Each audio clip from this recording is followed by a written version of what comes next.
नमस्कार dear people, मेरा नाम देव है और मैं देवों का देव प्रभु यीशु मसीह के विषय में चर्चा करता हूँ।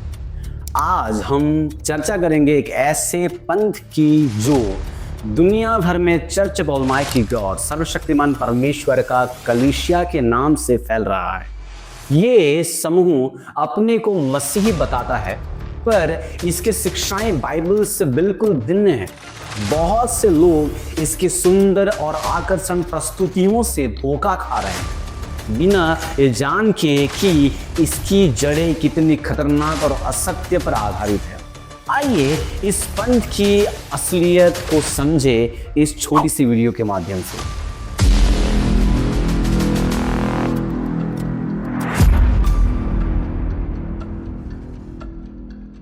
सबसे पहले हम चर्चा करते हैं इस पंथ की इतिहास के विषय में, the history of the church of almighty God.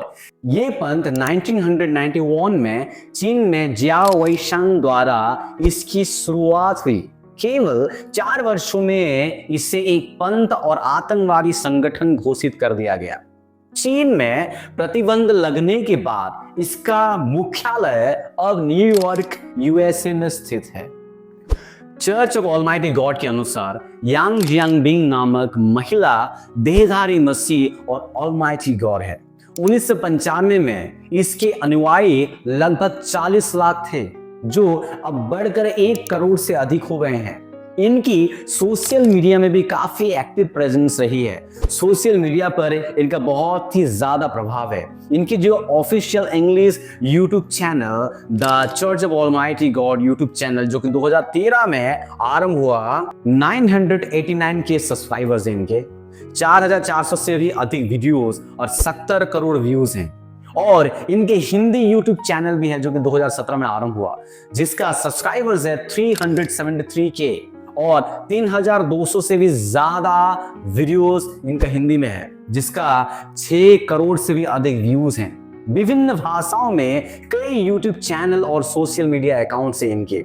सतही तौर पर यह आकर्षक और स्पिरिचुअलिटी से परिपूर्ण लगता है, लेकिन जब आप गहराई में जाते हैं तो असली चेहरा सामने आता है। The church of almighty God के असली चेहरा सामने आता है। चर्च ऑफ ऑलमाइटी गॉड के शॉकिंग इंसिडेंट्स, चौंकाने वाले घटनाएं सुन के आप हैरान हो जाएंगे।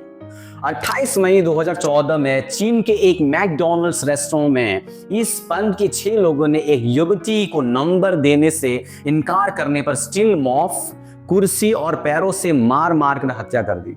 उन्होंने कहा, मर जा दुष्ट आत्मा, तुझे पुनर्जन्म नहीं मिलेगा। कोर्ट ने 5 वयस्कों को मृत्युदंड दिया। 1998 में एक व्यक्ति इस पंथ से बाहर निकला तो उन्होंने इसका कान काट दिया। एक छोटे बच्चे ने इस पंथ को छोड़ा तो उसे मार दिया गया। 2002 में इस पंथ ने चाइना गॉस्पेल फेलोशिप के 34 मसीही विश्वासियों का अपहरण किया और उन्हें जबरदस्ती धर्मांतरण के लिए 2 महीने तक बंदी बनाया। This is a terrible cult that is spreading like a fire in the world. वैसे ही इनके जो फॉल्स बिलीव्स है, इनके जो झूठी शिक्षाएं और मान्यताएं हैं, दैट इज ऑल्सो टेरिबल। इनके फॉल्स बिलीव्स में से पहला आता है, वो ये है कि Jesus has already returned as Yang Xiangbin. Yeshu Masih का दूसरा आगमन हो चुका है एक चीनी महिला के रूप में, जहां पर यांग जियांगबिंग को ऑलमाइटी गॉड माना जाता है। ये मानते हैं कि यांग जियांगबिंग यीशु मसीह का दूसरा आगमन है। ये लोग ट्रिनिटी को, यानी कि त्रिएकता को नकारते हैं। इनकी जो दूसरी शिक्षा है वो ये है कि ये सिखाते हैं कि एक ही परमेश्वर विभिन्न युगों में अलग अलग रूप लेता है। ये मॉडलिज्म वाली झूठी शिक्षा है। ये कहते हैं कि पहले युग में परमेश्वर पिता था, फिर वो पुत्र बना और अभी यांग जियांगबिंग बना। इनकी जो तीसरी झूठी शिक्षा है वो है God's name changes in every age. हर युग में परमेश्वर का नाम बदलता रहता है। उनका मानना है कि पुराने नियम में यहोवा, नया नियम में जीसस और वर्तमान युग में ऑलमाइटी गॉड यानी कि यांग जियांगबिंग परमेश्वर का नाम है। इनकी चौथी झूठी शिक्षा है कि बाइबल इज आउटडेटेड। बाइबल अब प्रासंगिक नहीं है। उनका ग्रंथ the word appears in flash वो सर्वोच्च माना जाता है ओल्ड टेस्टामेंट और न्यू टेस्टामेंट को ये लोग पुराने युगों के लिए सीमित बताते हैं and they don't believe in the Bible. They think it is outdated. इनके पांचवा झूठी शिक्षा है Jesus' death is not enough for salvation. यीशु का बलिदान उद्धार के लिए पर्याप्त नहीं है। उनका मानना है कि यीशु का क्रूस पर बलिदान संपूर्ण मानव जाति के लिए पर्याप्त नहीं था कि यीशु मसीह के बलिदान से लोगों को उद्धार मिले, लोगों को परित्राण मिले। इनका छठवां शिक्षा ऐसा है कि Chinese government is the anti Christ. चीनी सरकार ही एंटी क्राइस्ट है। रेवलेशन में ड्रैगन को एंटी क्राइस्ट बताया गया है और ड्रैगन चीन का नेशनल प्रतीक है। इसी वजह से ये कल्ट चाइना को एंटी क्राइस्ट समझता है। इनके कुछ फेमस लिटरेचर साहित्य किताबें हैं, उसमें से पहला है the word affairs in flash. और भी बहुत साहित्य जो बाइबल के और भी बहुत सारे लिटरेचर जो बाइबल के स्थान पर इस पंथ के सिद्धांतों को सर्वोच्च बताते हैं। Now, how to refute the Church of Almighty God biblically? इस पंथ का खंडन हम बिब्लिकली बाइबल के आधार पर कैसे करें? पहली बात, इनका जो मानना है कि देयर इज नो ट्रिनिटी, त्रिएकता का ये लोग इनकार करते हैं। परंतु अगर हम बाइबल को संपूर्ण रीति से पढ़ते हैं, हम देखते हैं बाइबल स्पष्ट रूप से त्रिएक परमेश्वर की शिक्षा देती है। परमेश्वर अस्तित्व में एक और व्यक्तित्व में तीन है। One God in three persons. अगर हम देखते हैं उत्पत्ति का किताब अध्याय 1 का वचन 1 और 2, जहां पर लिखा है आदि में परमेश्वर ने आकाश और पृथ्वी की सृष्टि की और पृथ्वी बेडुल और सुनसान पड़ी थी और गहरे जल के ऊपर अंधियारा था तथा परमेश्वर का आत्मा जल के ऊपर मंडराता था।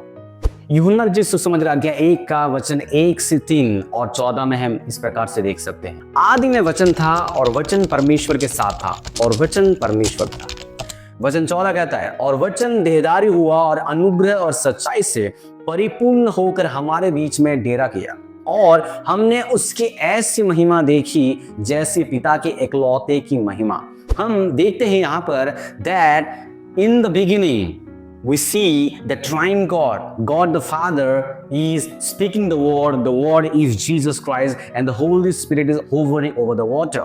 हम देखते हैं कि परमेश्वर पिता को देखते हैं in the beginning from Genesis chapter 1 and John chapter 1 we can see कि परमेश्वर पिता वचन बोल रहे हैं और वो वचन यीशु मसीह है और पवित्र आत्मा गहरे जल के ऊपर हॉवर करता है। We can see the presence of the triune God, one God in three persons. एक ही परमेश्वर, अस्तित्व में एक परमेश्वर परंतु व्यक्तित्व में तीन हम देखते हैं। और भी हम मत्ती रचित सुसमाचार अध्याय 3 का वचन 16 और 17 में ऐसा लिखा है, देख सकते हैं। और तब यीशु ने बपतिस्मा ले लिया। जैसे ही वो जल से बाहर निकला, आकाश खुल गया। उसने परमेश्वर की आत्मा को एक कबूतर की तरह नीचे उतरते और अपने ऊपर आते देखा। तभी ये आकाशवाणी हुई, ये मेरा प्रिय पुत्र है जिससे मैं अति प्रसन्न हूं।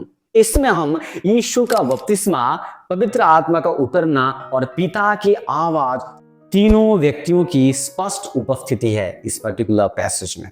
अगर हम देखते हैं दूसरा कुरिन्थियों का पत्री अध्याय 13 का वचन 14, जहां पर लिखा है प्रभु यीशु मसीह का अनुग्रह और परमेश्वर का प्रेम और पवित्र आत्मा की सहभागिता तुम सबके साथ होती रहे। इसमें तृतीय एक आशीर्वाद को हम देखते हैं, जहां पर यीशु का अनुग्रह, पिता का प्रेम और पवित्र आत्मा की सहभागिता को देखते हैं। So the Bible is full of the evidence and references about the triune God. त्रिएक परमेश्वर के बारे में हम बाइबल से स्पष्ट रीति से देख सकते हैं। So church of almighty God की मॉडलिज्म वाला शिक्षा जरासर बाइबल के अनुसार गलत है कि एक ही परमेश्वर तीन अलग अलग युग में, तीन अलग अलग रूप में प्रकट हुए। This is a false teaching. आइए इनकी दूसरी झूठी शिक्षा की खंडन करें, जहां पर ये लोग सिखाते हैं कि बाइबल इज आउटडेटेड, बाइबल पुरानी हो गई है और ये कोई काम की नहीं है। परंतु बाइबल स्वयं कहती है कि ये परमेश्वर का प्रेरित और अपरिवर्तनीय वचन है। दूसरा तिमुथियों की पत्री अध्याय 3 का वचन 16 और 17 में ऐसा लिखा जाता है, हर एक पवित्र शास्त्र परमेश्वर की प्रेरणा से रचा गया है और उपदेश और समझाने और सुधारने और धर्म की शिक्षा के लिए लाभदायक है, ताकि परमेश्वर का जन सिद्ध बने और हर एक भले काम के लिए तत्पर हो जाए। It's still relevant from age to ages. Is the ultimate standard. Bible is the ultimate standard. उसको सिखाने के लिए बाइबल हमें बताती है, ताकि मसीह विश्वासी और भी बेहतर बनते जाए और भी सिद्ध होते जाए। So it is relevant to every ages, to all the mankind. इनकी तीसरी झूठी शिक्षा की हम रिफ्यूट करें, खंडन करें, जहां पर ये लोग सिखाते हैं कि Jesus of death did not bring salvation, Yeshu की मृत्यु उद्धार नहीं देती। लेकिन बाइबल कहती है कि यूहन्ना रचित सुसमाचार अध्याय 14 का वचन 6 में कि यीशु ने उससे कहा, मार्ग और सच्चाई और जीवन में ही हूं, बिना मेरे द्वारा कोई पिता के पास नहीं पहुंच सकता। We can see the exclusive claim of Jesus. We can see an ultimatum that Jesus is giving कि केवल यीशु मसीह के द्वारा ही एक व्यक्ति पिता के पास पहुंच सकता है। इन अनदर वे केवल यीशु मसीह के द्वारा ही उद्धार और परित्राण पा सकता है। प्रेरितों का काम अध्याय 4 वचन 12 भी कुछ इस प्रकार से कहता है, और किसी दूसरे के द्वारा उद्धार नहीं, क्योंकि स्वर्ग के नीचे मनुष्य में और कोई दूसरा नाम नहीं दिया गया जिसके द्वारा हम उद्धार पा सके। We can see only in the name of Jesus someone can be saved. केवल यीशु मसीह के नाम में कोई व्यक्ति उद्धार पा सकता है।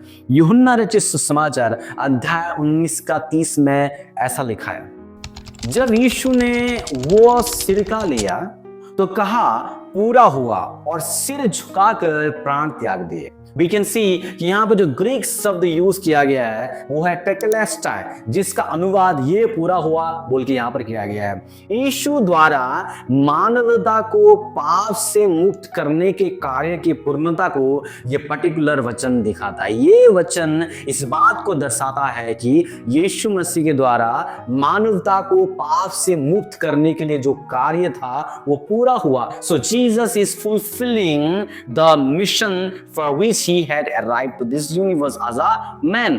यीशु मसीह का बलिदान ही पूर्ण और पर्याप्त है इंसानों के उद्धार के लिए। और भी फर्दर रेफरेंसेस के लिए हम यूज कर सकते हैं यूहन्ना रचित सुसमाचार अध्याय 1 का वचन 1 से 5, अध्याय 3 का वचन 35 और 36, और इब्रानियों का पत्री अध्याय 1 का वचन 1 से 4। We can see for more clarification. So इस डिस्कशन से हम क्या सीखें?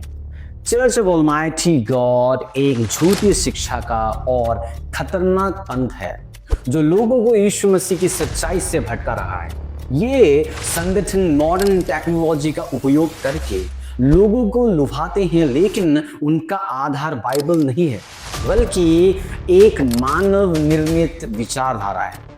हमारा दायित्व है कि हम सच्चे मसीह बने और परमेश्वर के वचन में स्थिर रहें।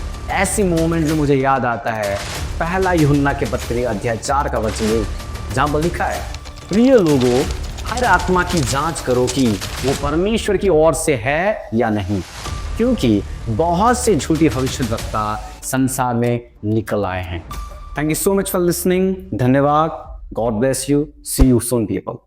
अगर आपको हमारा वीडियो पसंद आया तो प्लीज लाइक करें, शेयर करें और चैनल को सब्सक्राइब करें, ताकि ज्यादा से ज्यादा लोग इस प्रकार के झूठी शिक्षा से बच सके।